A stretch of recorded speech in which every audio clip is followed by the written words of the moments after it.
گفته‌های تازه حسام فرزان درباره رابطه‌اش با علی انصاری. بالاخره علی انصاری و حسام فرزان زبان باز کردند.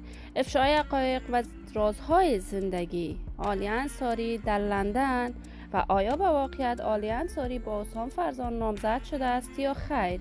من در این ویدیو پیرامون حقایق همین ماجرا خواهم پرداخت. پس در ادامه با کانال دنیا اینفو باشید.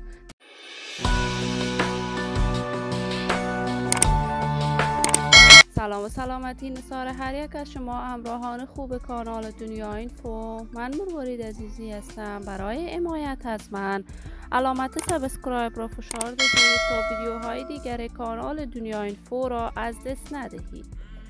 حسام فرزان یکی از هنرمندان جوان، موفق و ناماشنای کشور است که وی از برنامه ستاره افغان تلویزیونی طلوع به کارهای هنر آوازخوانی‌اش آغاز کرد و توانست در مدت خیلی کوتاه به اوج شهرت و محبوبیت هنری برسد.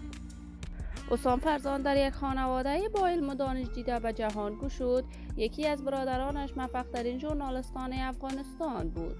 حسام بعد از ختم برنامه ستاره افغان آهنگ‌های ساخت که مورد حمایت و تشویق افغان‌ها قرار گرفت. وی در تلویزیون طلوع من حیث تهیه کننده برنامه‌های مختلف اجرای وظیفه می‌کرد.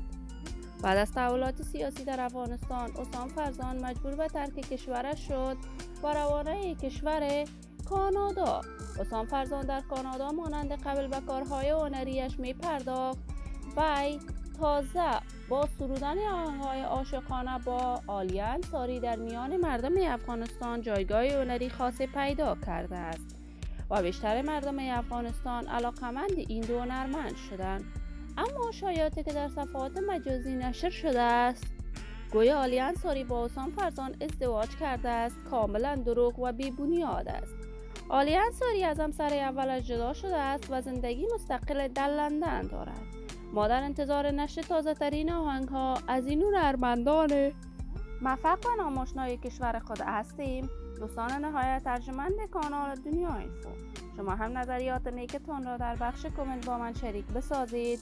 این ویدیو را با علاقه‌مندان و دوستان علی انصاری و حسام فرزان به اشتراک بگذارید. اگر تا هنوز دوست کانال دنیا اینفو نشدید، پس برای دوست شدن با این کانال علامت سابسکرایب را فشار دهید. تا درودی دیگر تمام شما خوبان را به لای منان سپرده موفق و کامیاب باشید.